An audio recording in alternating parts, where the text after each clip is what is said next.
Oke.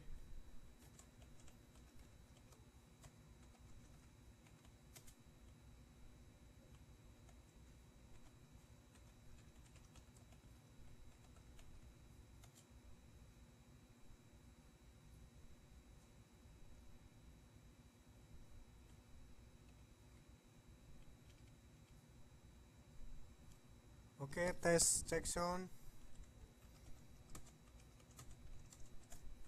Cek sound dulu ya. Cek sound, cek sound. 1 2 3. 1 2 3, kedengeran nggak? Oke, sip. Kedengeran suaranya ya. Oke, selamat malam semuanya. Assalamualaikum warahmatullahi wabarakatuh. Silakan yang baru masuk, silakan. Karena waktunya juga udah mulai ya, sudah jam 9. Jadi ya kita tetap lanjutkan saja ya sebagaimana biasanya gitu. Kita malam ini akan mempelajari persoalan tentang sosiologi ya. Sosiologi. Sebelumnya saya mau tanya, wah, siapa yang lemes nih? Siapa yang udah makan belum? Oh, kalau saya sih sudah makan. Suaranya kedengeran jelas nggak? Itu justru saya pengen tahu suaranya kedengeran jelas nggak? Oke ya. Oke, kedengeran sekarang ya. Oke, sekarang kemarin kita sudah bahas eh apa namanya? eh oke, buat ini nomor 22 hadir. Oke, Rianti Handayani. Oke, Atun hadir. Oke, sip. Kita lanjutkan ya, kedengaran suaranya ya. Sambil menunggu teman-temannya yang lain, saya mau tanya dulu, pelajaran minggu lalu ada yang kurang jelas nggak? Pelajaran minggu lalu ada yang kurang jelas nggak?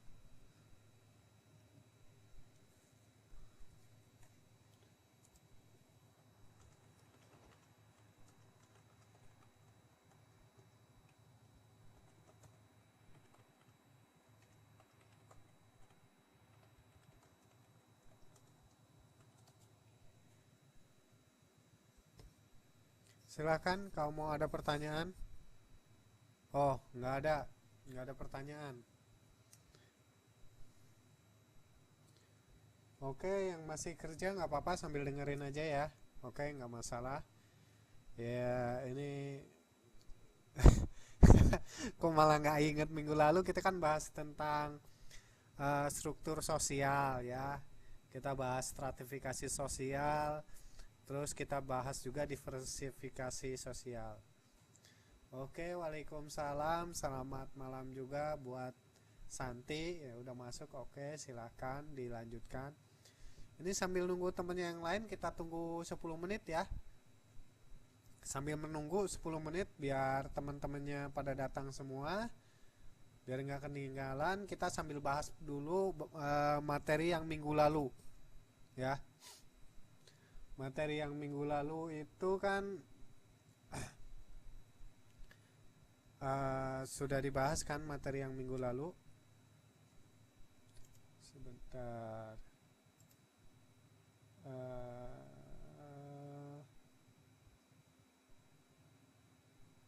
Oke, untuk materi yang minggu lalu kita sudah bahas tentang diversifikasi, stratifikasi sosial ya. Diversifikasi dan stratifikasi itu bagian dari struktur sosial. Jadi sekali lagi kita ingatkan bahwa struktur itu ibarat bangunan. Jadi struktur itu adalah bagian-bagian, jadi bentuk-bentuknya. Jadi masyarakat itu dibentuknya dari mana? Ada lapisan-lapisan masyarakat, begitu kan, ada seperti itu. Nah, ini ke minggu kemarin kita sudah bahas, ada yang disebut dengan stratifikasi, ada yang disebut dengan diversifikasi. Kalau stratifikasi itu kalau digambarkan arahnya itu kayak atas dan bawah. Jadi vertikal istilahnya. Atas bawah, bawah ke atas ke bawah. Itu namanya stratifikasi sosial. Sedangkan kalau diversifikasi sosial itu sifatnya adalah horizontal. Jadi dari kiri ke kanan, kanan ke kiri, itu horizontal ya, arahnya ke samping seperti itu. Jadi minggu lalu kita sudah bicarakan tentang stratifikasi sosial dan diversifikasi sosial seperti itu. Kemudian kita juga kenal stratifikasi sosial yang terbuka dan stratifikasi sosial yang tertutup. Jadi stratifikasi sosial yang terbuka itu adalah contohnya seperti pendidikan dan kekayaan. Jadi yang berdasarkan pendidikan ataupun yang berdasarkan kekayaan itu pasti akan berbeda, yaitu kalau yang berpendidikan dia akan bisa makin tinggi tingkat pendidikannya maka dia akan naik, kurang pendidikannya dia akan turun gitu. Tapi dari sisi kekayaan juga sama, orang yang mau bekerja keras, dia mau berubah, berusaha untuk berubah, dia akan bisa naik ke posisi yang lebih tinggi seperti itu. Sedangkan orang yang asalnya kaya pun kalau dia asalnya jadi boros, suka foya-foya, jadi pemalas, ya bisa jadi dia dari atas bisa pindah menjadi ke bawah, dari kaya menjadi miskin. Nah, itu adalah contoh stratifikasi sosial yang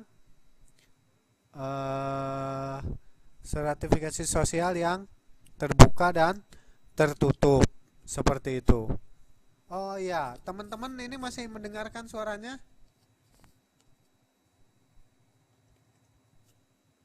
Oke. Oke, masih ya, cuma Mbak Santi ini kayaknya kurang sinyal kali ya. Karena yang lain masih mendengarkan suara saya. Gitu ya. Ya, silahkan nanti dicoba cari sinyalnya yang bagus seperti itu. Oke, itu kita review dari minggu yang lalu ya. Minggu yang lalu. Oke, sekarang kita lanjutkan ke materi kita minggu ini. Kita akan membahas tentang pertemuan kedua itu kita bicara tentang bab 2 itu kita bicara tentang konflik sosial. Ya. Konflik sosial. Jadi di dalam bab 2 ini kita akan membahas apa saja. Di sana ada masalah keteraturan sosial, kita bicara tentang interaksi sosial, kerjasama, dan konflik sosial. Dan kemudian kita juga akan membahas tentang perbedaan konflik dan kekerasan, kemudian juga integrasi sosial. Oke, kita mulai dulu dari sini ya. Ini sementara ada 4 orang saja, nggak apa-apa kita lanjut ya, udah jam 9 lebih. Nanti kalau ada temennya yang baru datang, ya kita nanti bisa bahas lagi. Kita bisa mundur lagi. Jadi intinya di sini kita akan membahas tentang konflik sosial, ya. Konflik sosial.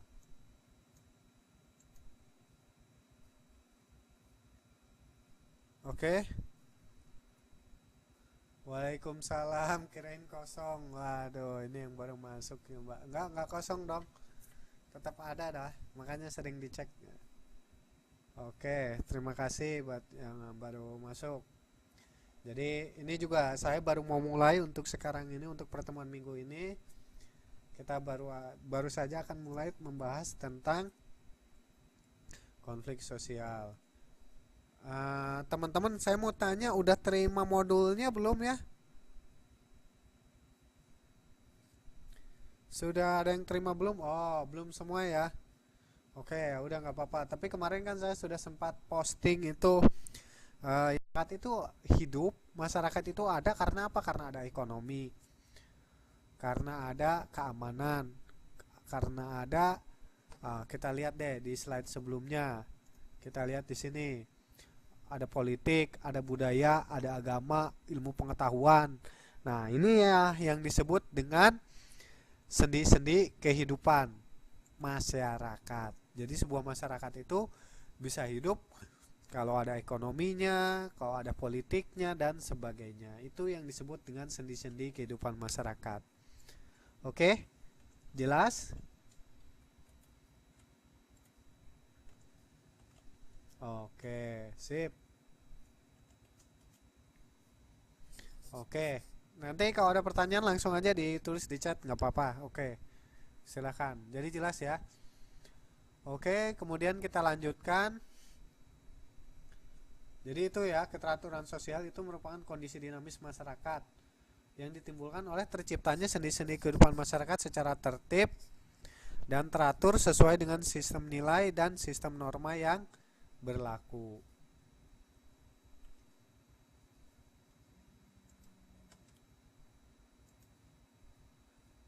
Oke.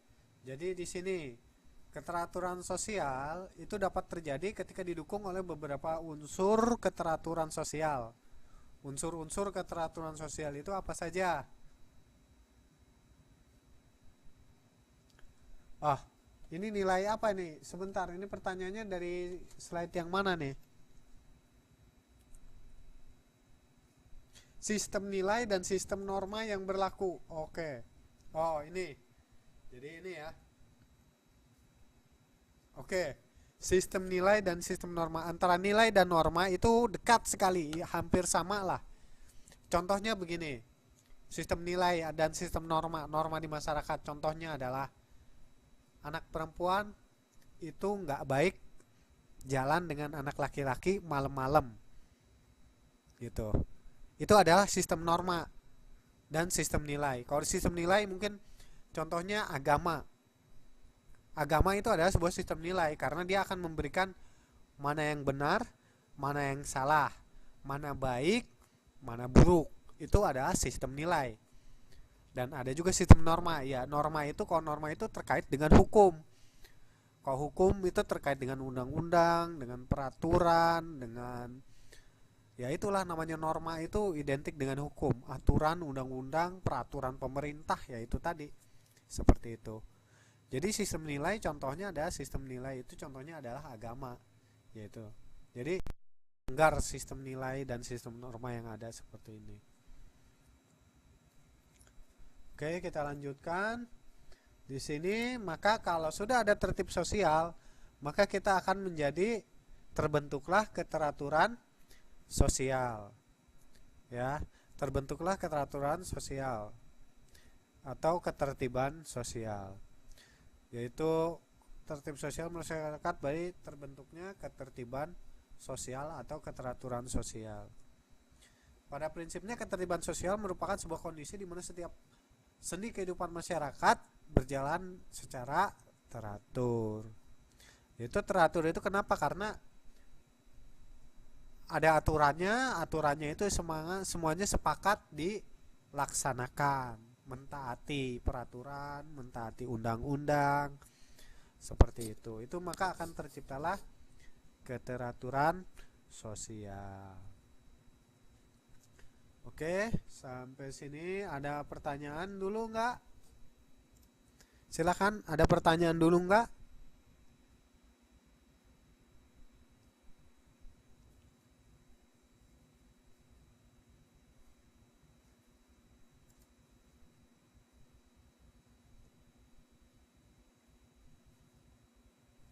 Oke, silahkan. Pak, sebagian teman banyak yang nggak bisa masuk. Katanya pas diklik linknya laporannya limit.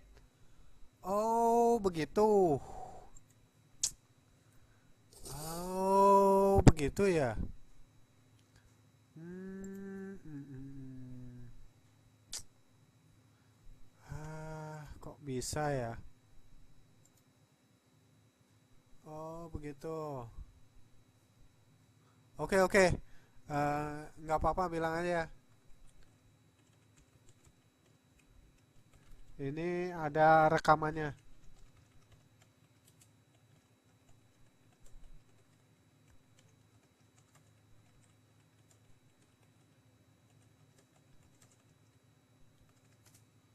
Oke, ini sudah saya rekam, nanti tinggal dilihat di rekamannya ya.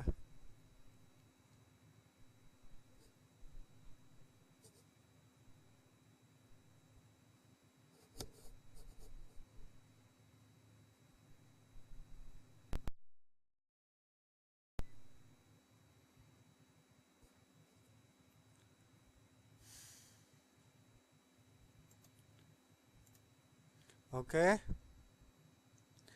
eh Dalam proses terbentuknya keteraturan sosial itu kan ada urutannya. Nah, kenapa kok urutannya keajegan dulu baru pola? Bukannya harusnya ada polanya dulu baru ajek? Oh, jadi gini, ajek itu kan rutin ya, rutin. Jadi ajek itu kita nggak berubah-ubah. Kalau nggak berubah-ubah itu baru jadi pola. Pola itu dibentuk karena kita setiap saat menjalaninya, mengikutinya. Jadi bukan kalau kita nggak ajek nggak mungkin ada pola gitu loh.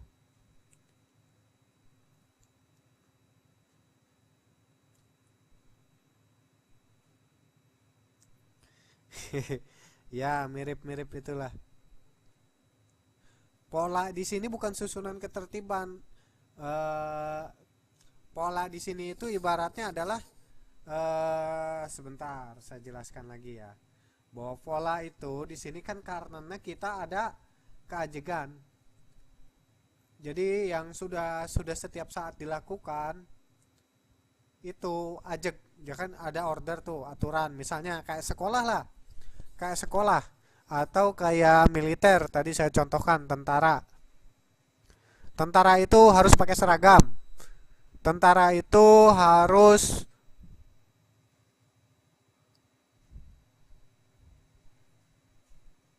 Oh, ada yang nggak bisa masuk juga. Oke lah, nggak apa-apa, ini nanti saya ini kan deh.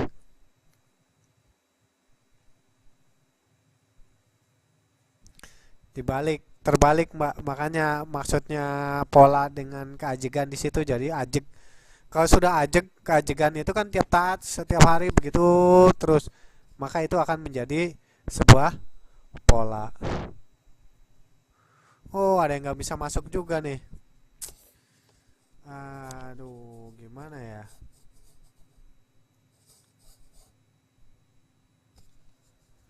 Masih 1 jam lagi. Separuh nggak bisa masuk. Oke, oke.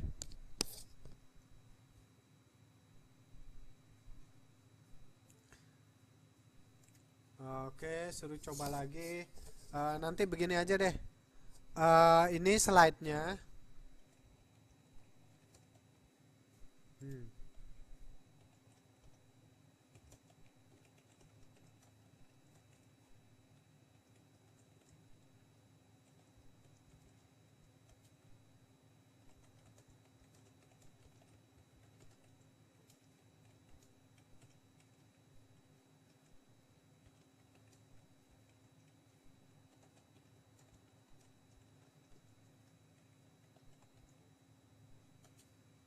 Oke,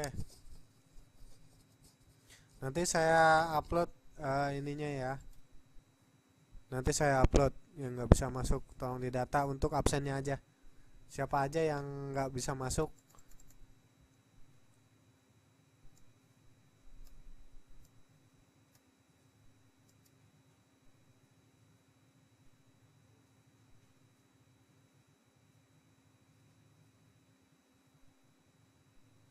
Oke, sambil ngasih tahu ya.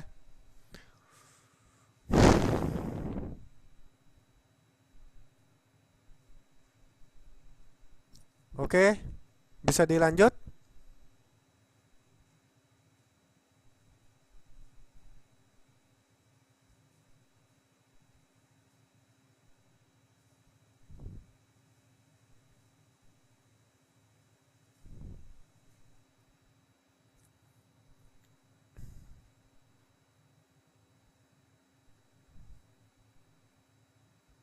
Oke, lanjut ya. Yang berikutnya kita ke sini. Interaksi sosial, kerjasama, dan konflik sosial.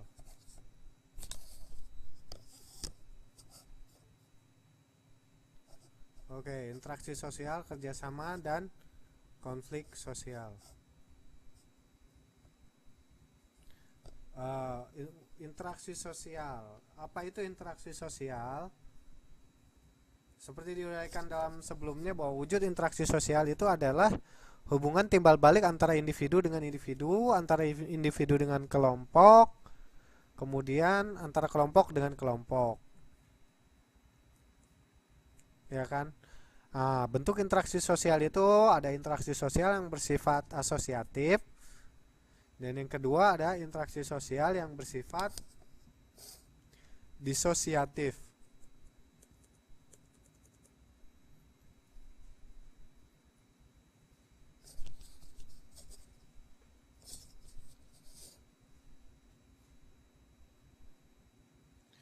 Interaksi sosial bersifat asosiatif itu artinya merupakan interaksi dua orang atau lebih yang mengarah kepada hubungan asosiasi. Asosiasi itu adalah saling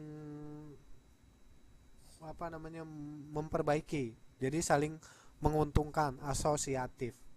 Gitu, saling menyatukan gitu. Jadi kalau asosiatif itu kan kayak asosiasi pedagang, berarti kan persatuan pedagang, asosiasi pelajar atau asosiasi BMI. Nah, itu kan berarti persatuan. Jadi, interaksi sosial yang bersifat asosiatif itu adalah yang membuat menjadi makin bersatu masyarakat. Yang contohnya itu adalah berupa kerja sama. Oke. Kemudian yang berikutnya, interaksi sosial yang bersifat disosiatif. Contohnya adalah konflik disosiatif atau pertentangan. Jadi interaksi sosial yang asosiatif dan interaksi sosial yang disosiatif. Jadi interaksi sosial itu ada yang membuat ikatan sosialnya itu menjadi semakin erat, ikatan sosialnya itu menjadi semakin baik, dan ada yang membuat ikatan sosialnya menjadi lemah, menjadi ikatan sosialnya menjadi tercerai-berai.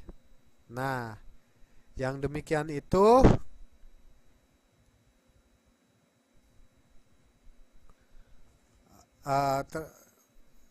yang ikatan sosial yang membuat interaksi sosial yang membuat ikatan sosialnya menjadi semakin lemah itu disebut dengan interaksi sosial yang bersifat disosiatif, yaitu yang bertentangan. Contohnya adalah konflik. Jadi itu.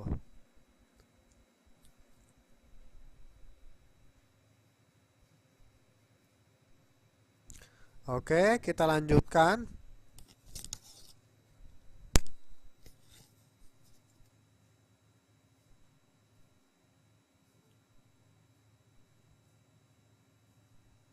Kerjasama. Kerjasama dapat diartikan sebagai interaksi antara individu dengan individu, antara individu dengan kelompok, atau antara kelompok dengan kelompok yang menjalin kesepakatan dalam mencapai tujuan bersama. Contoh bentuk kerjasama itu berupa kerukunan, bargaining, kooptasi, koalisi, dan patungan atau joint venture. Oke, ada pertanyaan sampai sini?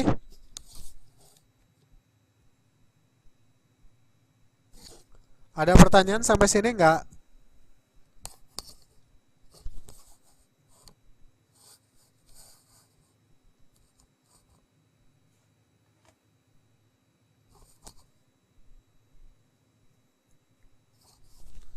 Oke, contoh-contoh bentuk kerjasama. Di sini tadi ada contoh-contoh bentuk kerjasama ya. Ada kerukunan, ada bargaining, ada kooptasi, ada koalisi. Nah, itu ada gotong royong. Betul. Itu contoh-contoh kerjasama. Oke, kita lanjutkan. Ini kita akan membahas tentang konflik sosial. Konflik sosial merupakan benturan beberapa kepentingan antara dua orang atau lebih yang saling mempengaruhi dalam proses interaksi sebagai akibat dari adanya perbedaan paham dan perbedaan kepentingan yang bersifat mendasar. Yang satu ini ya konflik sosial, contoh kemudian apa lagi? Nah, itu ada perang suku, itu fotonya di situ kalau dilihat itu ada perang suku di Papua, ya. Itu ada perang suku di Papua. Dan di sebelahnya lagi itu ada demo, nggak tahu yang demonya nih mahasiswa atau masyarakat, ormas atau LSM yang berhadapan dengan polisi. Nah, ini ada sebuah contoh-contoh dari konflik sosial.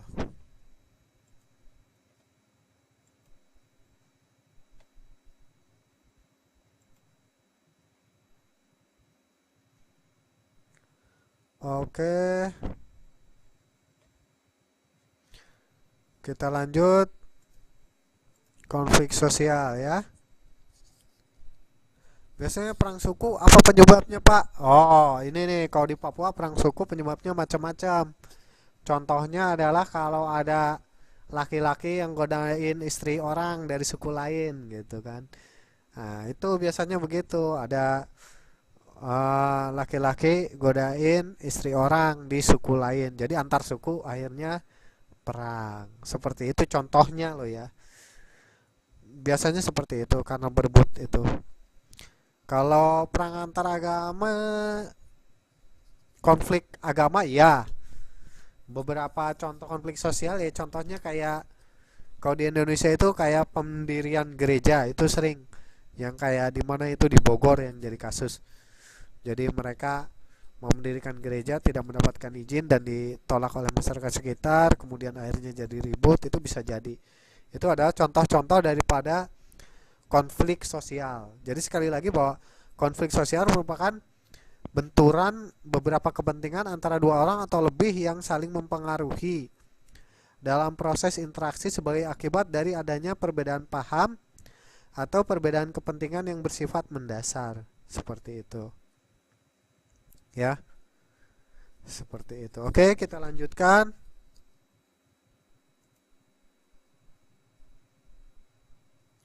Penyebab terjadinya konflik. Jadi kenapa ada konflik? Itu karena adanya perbedaan pandangan yang berkenaan dengan persoalan prinsip. Yang kedua, adanya perselisihan paham yang membangkitkan emosi kedua belah pihak. Kemudian adanya benturan kepentingan terhadap suatu objek yang sama. Adanya perbedaan sistem nilai dan sistem norma yang terjadi dalam masyarakat.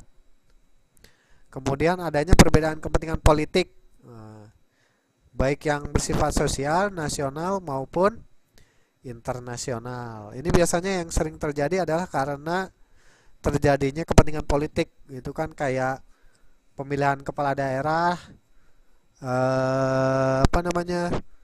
pilkada bupati atau pilkada gubernur. Yang satu menang, yang satu kalah, yang kalah nggak terima pendukungnya yang ribut. Nah, itu kan karena akan menimbulkan konflik sosial. Itu karena kepentingan politik lokal, nasional maupun internasional. Kalau yang internasional juga banyak. Contohnya kayak kemarin kasus antara Vietnam dengan Cina misalnya.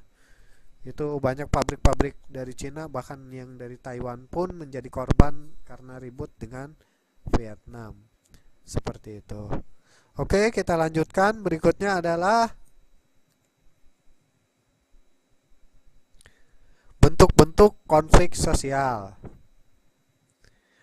Ya, konflik-konflik sosial itu adalah konflik antar kelas, konflik antar ras, antar kelompok horizontal, kelompok teritorial, kelompok korporatif, dan kelompok ideologis.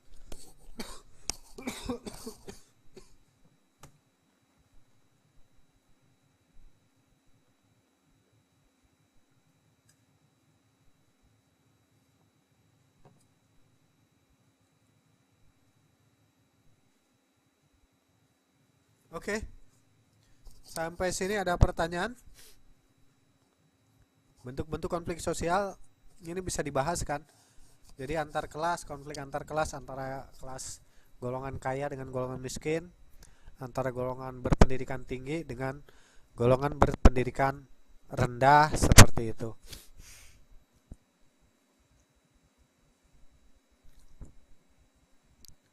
Oke.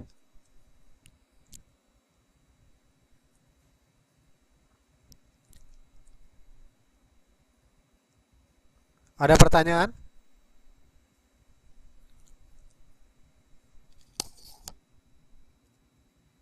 Lanjut. Oke, kamu dilanjut.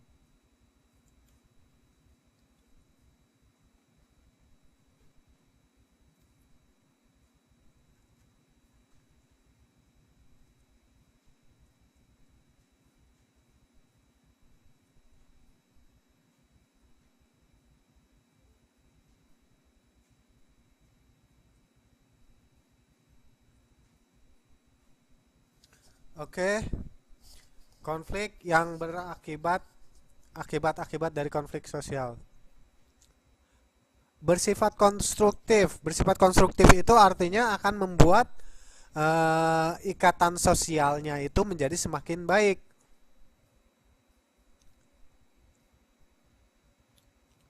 Ya, itu disebut dengan konflik yang bersifat konstruktif. Contohnya apa?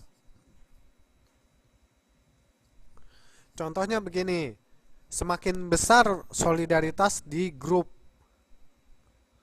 Contohnya ini bersifat konstruktif ya, misalnya Indonesia, misalnya nih contoh ya, yang bersifat konstruktif nih konflik. Misalnya Indonesia konflik dengan Malaysia. Akhirnya apa? Semua masyarakat Indonesia menjadi sepakat bersatu padu menghadapi Malaysia misalnya.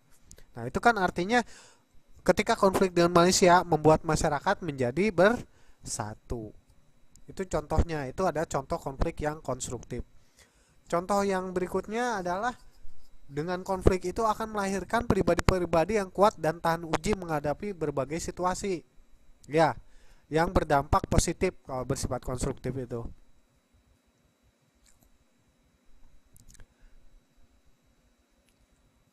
Ya, konflik yang mendatangkan sifat yang positif, dampak yang positif, betul. Itu disebut dengan bersifat konstruktif. Seperti itu. Kemudian yang bersifat destruktif itu misalnya karena dengan konflik itu akan menimbulkan perpecahan dari kelompok, hancurnya harta benda atau adanya korban manusia misalnya. Ya itu yang disebut kalau demo jangan anarkis gitu. Ada kerusakan dan kerugian, betul. Ini kan saya kasih contoh nih, kayak demo-demo kemudian anarkis, mobil polisi dibakar. Ini kan akhirnya menimbulkan kerugian. Karena apa? Karena ini adalah merupakan bersifat destruktif seperti itu. Ya, bakar gedung, kemudian bunuh-bunuhan sampai ada yang mati dipukulin. Ya, akhirnya ketangkap sama polisi, misalnya ribut dengan polisi, ada yang ditangkap terus ada yang dipukulin dan sebagainya. Itu namanya anarkis, merusak gitu kan. Nah, itu bersifat destruktif, menghancurkan. Seperti itu. Oke. Jadi itu adalah contoh-contoh daripada akibat dari konflik sosial.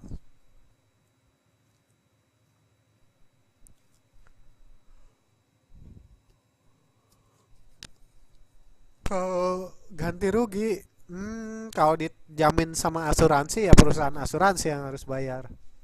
Asuransi sih kan kalau tergantung kalau asuransinya menjamin ya walaupun akibat demo, akibat anarki, perusahaan asuransi tetap harus memberi ganti rugi. Wah, contoh konfliknya konflik Gaza. Ya, konflik Gaza itu Palestina dari zaman dulu. Ya itu kan sangat ya konfliknya karena ada perbedaan kepentingan agama, perbedaan kepentingan politik, juga terkait dengan konflik ekonomi juga kan di situ. Jadi kalau Gaza itu konfliknya sangat sangat ribet gitu. Sama seperti sekarang di dunia juga ada konflik di Syria ya, ISIS juga itu merupakan contoh daripada konflik. Oke, sampai sini kita lanjutkan lagi.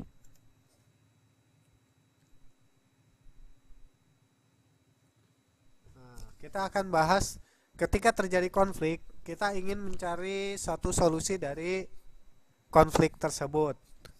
Nah, kalau ada konflik itu biasanya kita sebut negos negosiasi atau perundingan. Jadi, perundingan atau negosiasi itu merupakan jalan tengah yang perlu diambil untuk menghindari akibat buruk dari adanya konflik. Jadi perundingan negosiasi merupakan jalan tengah yang perlu diambil untuk menghindari akibat buruk dari adanya konflik. Jadi ketika ada perbedaan kayak konflik-konflik itu nanti akhirnya dipertemukan dua pihak yang sedang berkonflik ini untuk melakukan negosiasi. Konflik itu kan karena perbedaan kepentingan, tadi udah disebutkan. Masing-masing punya kepentingan dan kepentingannya nggak ada yang mau kalah, nggak ada yang mau ngalah, makanya ribut, konflik. Nah, itu untuk mempertemukan kepentingan-kepentingan dua kelompok ini, makanya kita lakukan yang disebut dengan negosiasi, ya, yang disebut dengan negosiasi.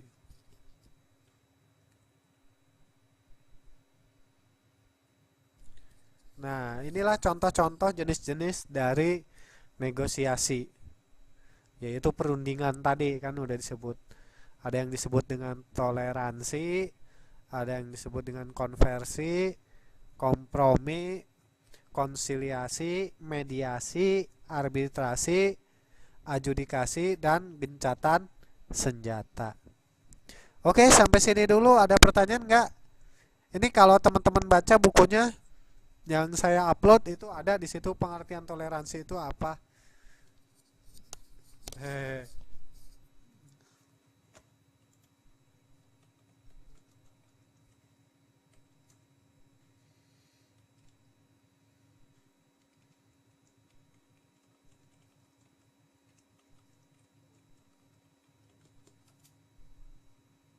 Oh, oke. Jadi toleransi itu sebenarnya oke. Boleh, baiklah. Coba kita lihat nanti.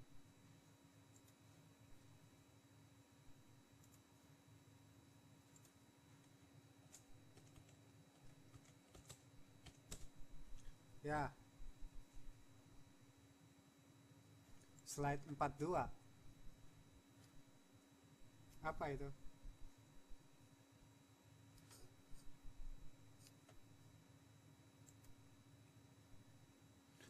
Iya, ada yang lagi baca slide nomor 42. Coba saya lihat slide 42 itu yang mana ya?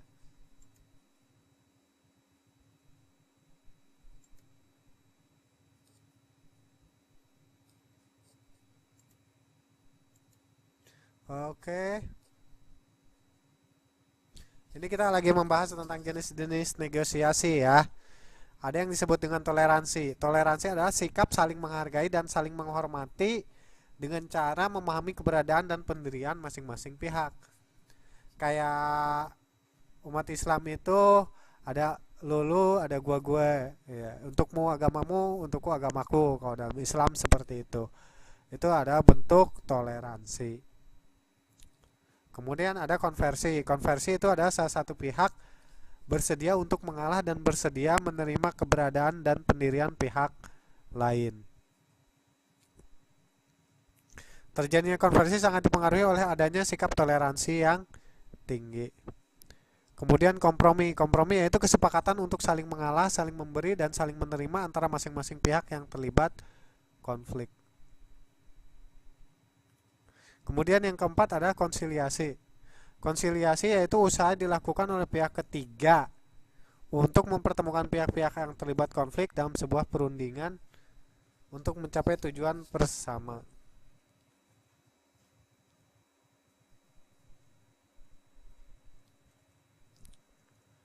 Oke.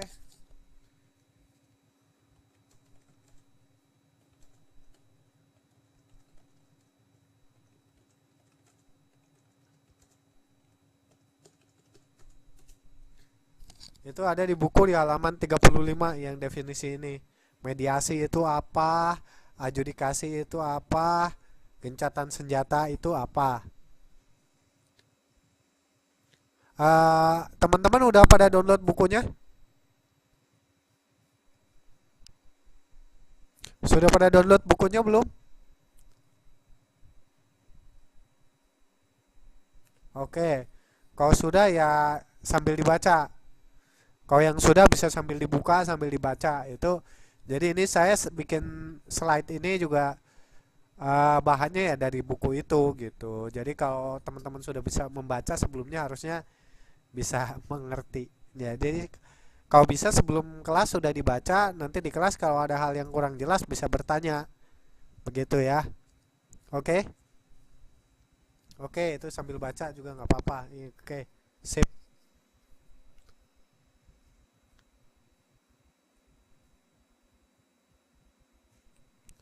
Itu berarti kita sudah bahas tentang jenis-jenis negosiasi. Kemudian kita masuk ke konflik dan kekerasan.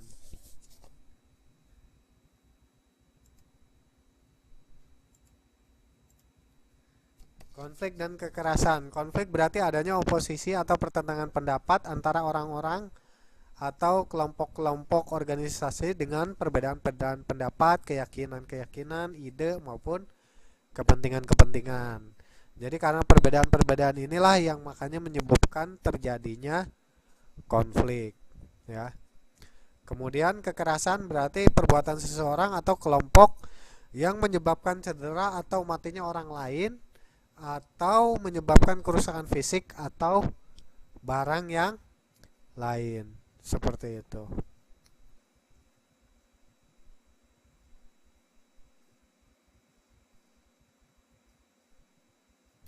Itu bedanya konflik dan kekerasan. Jadi beda ya antara konflik dan kekerasan. Kemudian kita lanjutkan.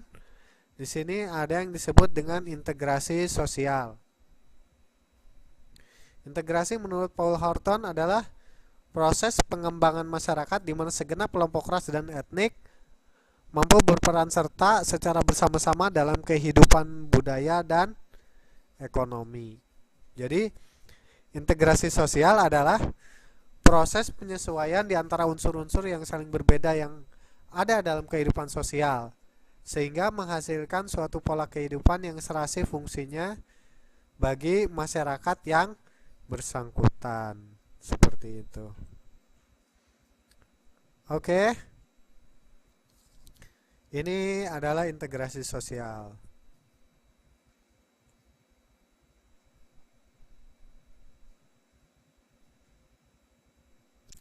Nah, kemudian kita bahas tentang bentuk-bentuk integrasi sosial. Bentuk-bentuk integrasi sosial ada integrasi keluarga, integrasi kekerabatan, asosiasi, masyarakat, suku bangsa, bangsa. Jadi integrasi ini masing-masing ada ininya. Jadi integrasi keluarga akan tercapai apabila seluruh anggota keluarga mampu menjalankan peran dan fungsinya dengan baik sesuai dengan kedudukannya masing-masing. Kemudian integrasi kekerabatan akan tercapai jika masing-masing anggota mematuhi nilai-nilai dan norma yang berlaku. Kemudian integrasi asosiasi atau perkumpulan. Integrasi asosiasi tercapai apabila tujuan, kepentingan, dan minat itu tercapai. Kemudian integrasi masyarakat akan tercapai apabila unsur-unsur yang ada dalam masyarakat itu dapat terpenuhi. Ya, seperti itu. Kemudian integrasi suku bangsa. Integrasi suku bangsa adalah golongan sosial yang dibedakan dari golongan sosial lainnya karena mempunyai ciri-ciri yang mendasar dan umum berkaitan dengan asal-usul dan serta kebudayaannya. Jadi masing-masing suku bangsa memiliki karakteristik dan sifat-sifat tersendiri. Kemudian yang terakhir integrasi bangsa. Integrasi bangsa dalam arti nation adalah kumpulan orang-orang yang memiliki sifat-sifat kemasyarakatan tertentu. Menurut Ernest Renan, Bangsa atau nation terbentuk dari orang-orang yang mempunyai kesamaan latar belakang sejarah, pengalaman sejarah, perjuangan yang sama untuk mencapai hasrat dan bersatu. Gitu. Contohnya adalah bangsa Indonesia. Seperti itu.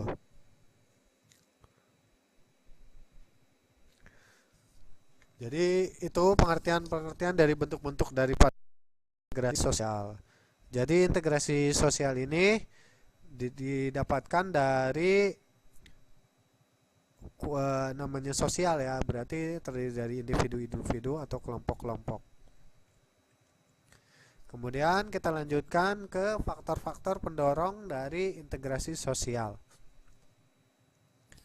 Faktor-faktor pendorong daripada integrasi sosial itu adalah pertama, itu karena adanya pengorbanan.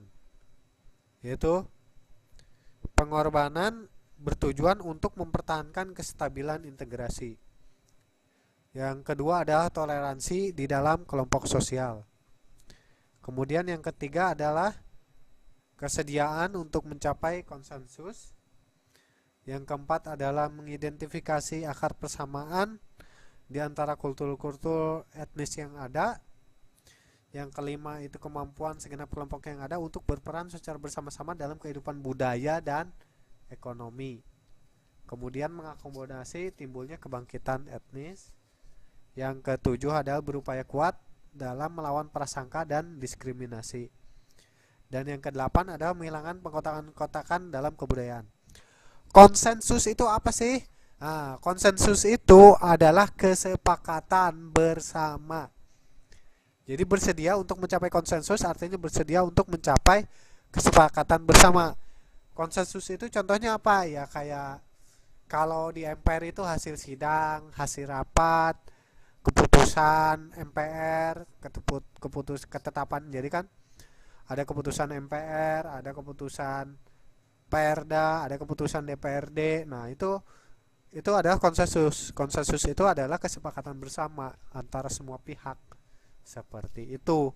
Jadi, kalau ada konsensus, maka itu akan menjadi integrasi sosial. Jadi, contohnya itu kayak DPR lah.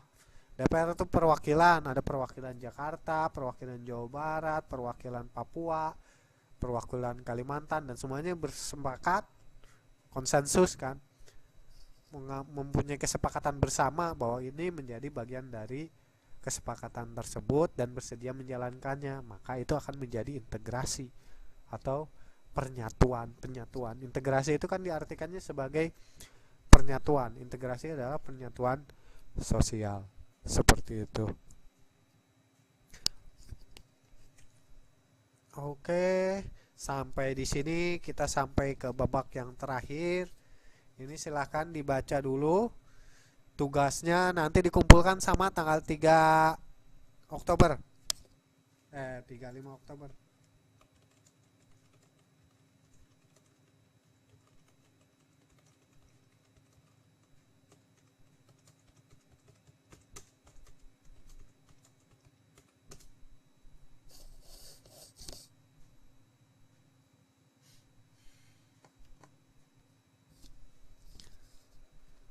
Oke. Tugas yang ini juga nanti dikumpulkan di tanggal 5 Oktober ya. Kenapa? Kok pakai tepuk jidat? Kenapa kebanyakan tugasnya? Eh, tugasnya ada tuh di slide, coba dilihat. 3 aja, nggak usah banyak-banyak. Tapi jawabannya harus yang jelas ya.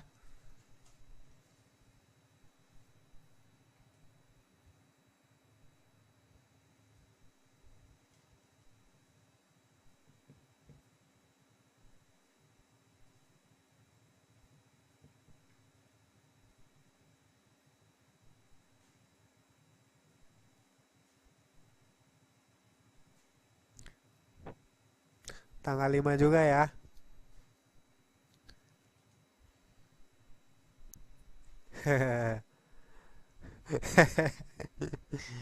Oke.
Halo, ya kenapa masih dengerin suara saya kan? Masih ada, ya masih ada waktu 15 menit lagi. Kita bisa diskusi 15 menit lagi dari apa yang sudah saya sampaikan. Iya, haus ini dari tadi ngomong terus. Minum kopi dulu ah.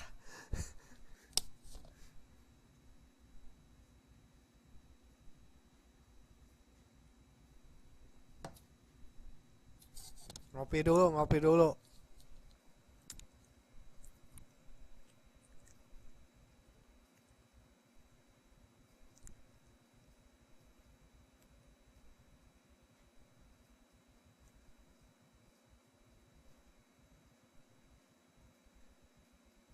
Oh, benar, nggak ada pertanyaan. Ya, oke lah.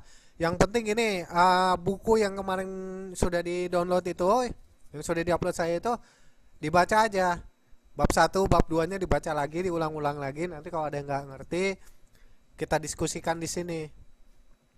Gitu. Nanti untuk pertemuan minggu depan, kan setelah tanggal 5 tuh. Minggu depan tanggal berapa ya? Minggu depan tanggal 1 ya. Oh ya, tanggal 1. Oke. Nanti bisa ada waktu nanti mungkin tanggal 1, setelah tanggal 1 tanggal 8 ya kita akan bahas tugas-tugasnya kita diskusikan di sini ya. Nanti ada satu pertemuan khusus kita akan bahas soal-soal tugas dan latihan-latihan ya.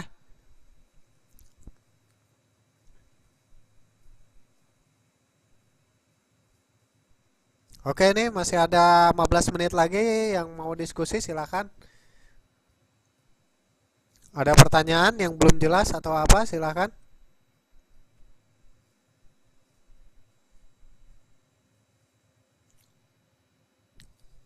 Itu yang belum download, download dulu ya.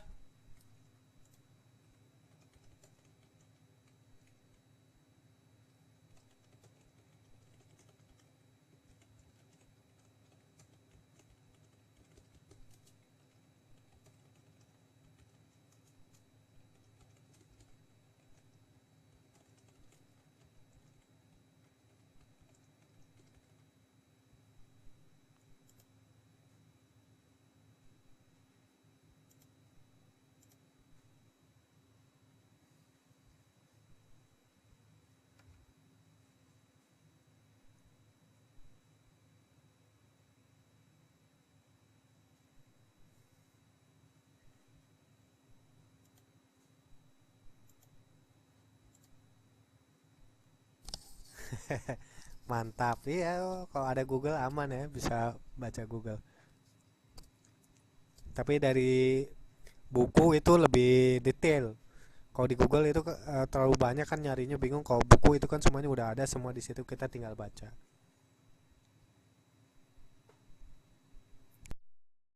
Integrasi sosial.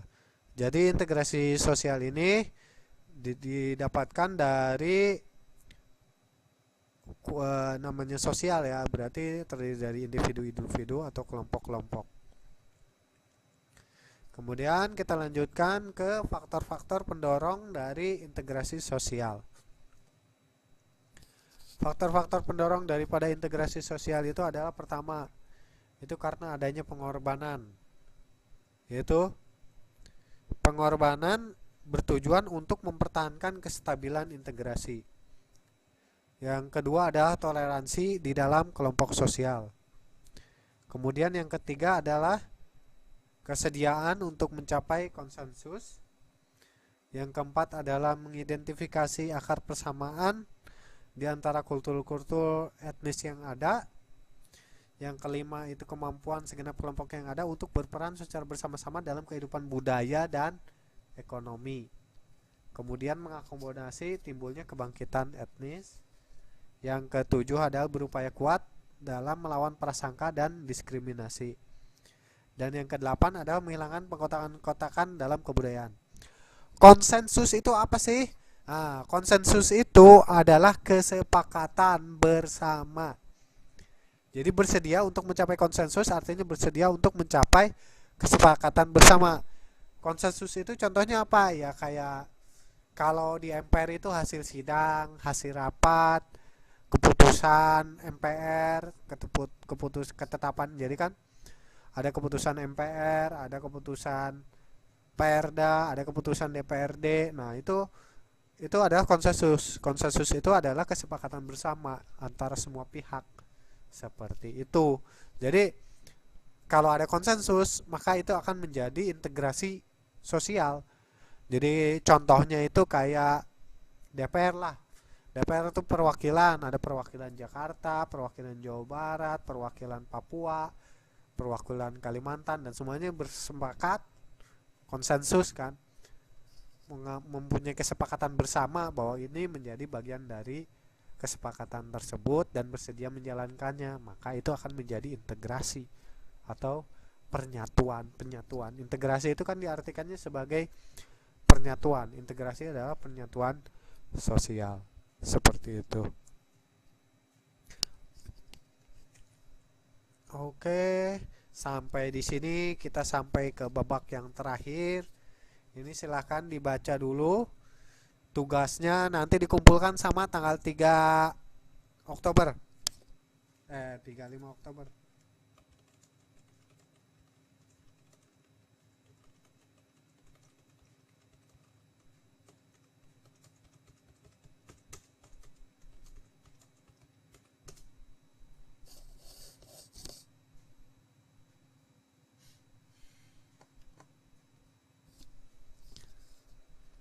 Oke. Tugas yang ini juga nanti dikumpulkan di tanggal 5 Oktober ya. Kenapa? Kok pakai tepuk jidat? Kenapa kebanyakan tugasnya? Eh, tugasnya ada tuh di slide, coba dilihat. 3 aja, nggak usah banyak-banyak. Tapi jawabannya harus yang jelas ya.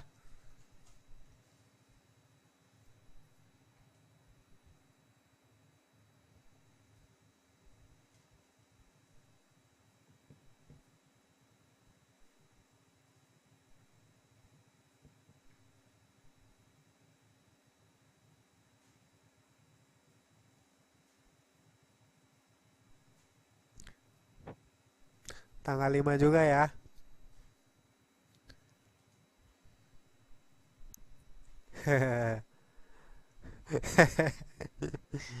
Oke.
Halo, ya kenapa masih dengerin suara saya kan? Masih ada, ya masih ada waktu 15 menit lagi. Kita bisa diskusi 15 menit lagi dari apa yang sudah saya sampaikan. Iya, haus ini dari tadi ngomong terus. Minum kopi dulu ah.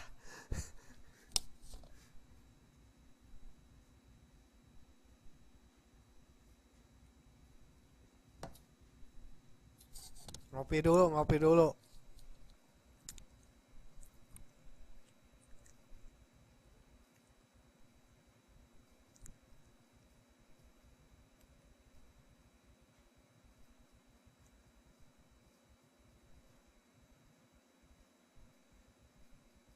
Oh, benar, nggak ada pertanyaan. Ya, oke lah. Yang penting ini buku yang kemarin sudah di-download itu, yang sudah di-upload saya itu dibaca aja. Bab satu, bab 2-nya dibaca lagi, diulang-ulang lagi. Nanti kalau ada yang nggak ngerti, kita diskusikan di sini. Gitu. Nanti untuk pertemuan minggu depan, kan setelah tanggal 5 tuh. Minggu depan tanggal berapa ya? Minggu depan tanggal 1 ya. Oh ya, tanggal 1. Oke. Nanti bisa ada waktu nanti mungkin tanggal 1 setelah tanggal 1 tanggal 8 ya kita akan bahas tugas-tugasnya kita diskusikan di sini ya. Nanti ada satu pertemuan khusus kita akan bahas soal-soal tugas dan latihan-latihan ya.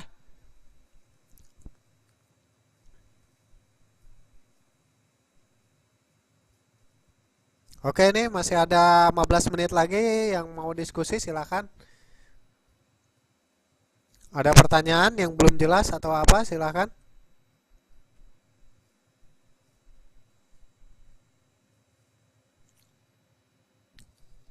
Itu yang belum download, download dulu ya.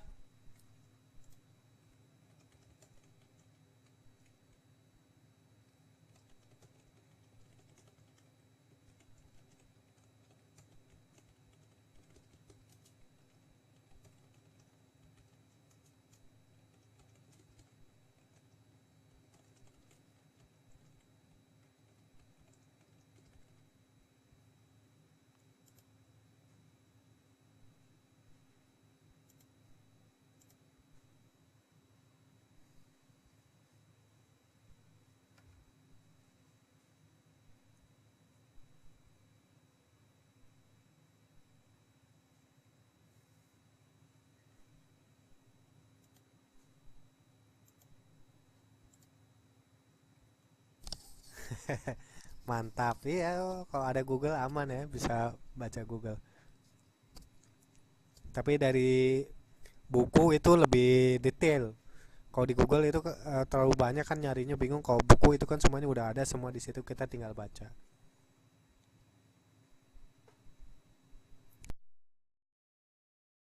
Oke, ada lagi yang berikutnya silahkan. Balik lagi ke depan.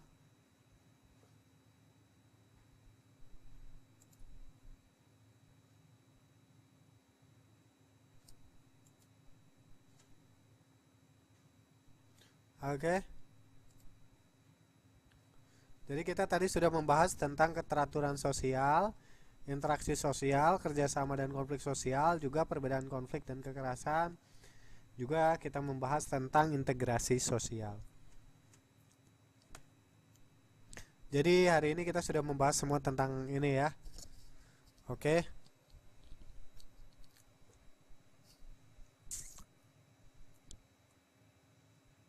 Oke, ada pertanyaan lagi nggak? Oke, mantap. Masa nggak ada? Tadi istilah-istilah yang itu yang bahasa Inggris konsiliasi apa kompensasi apa konsiliasi kemudian apalagi mediasi itu ngerti kan? Iya ini yang lain hilang udah tinggal 5 orang ini yang hadir ya.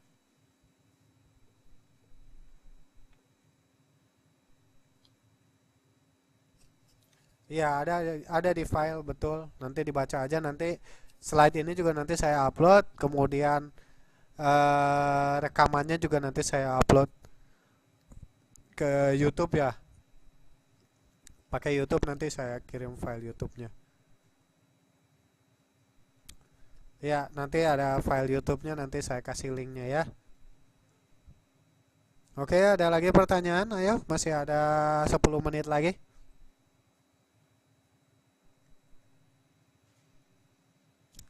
Yang mau bertanya silakan. Dari pertemuan minggu lalu masih ada masalah nggak yang bab 1? PR-nya nggak susah kan untuk tugas kelompoknya? Nggak ada tugas kelompok kan?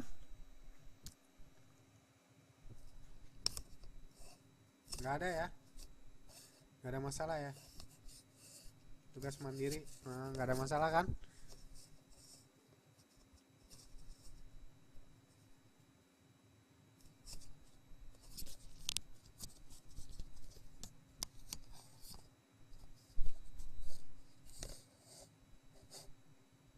Oke.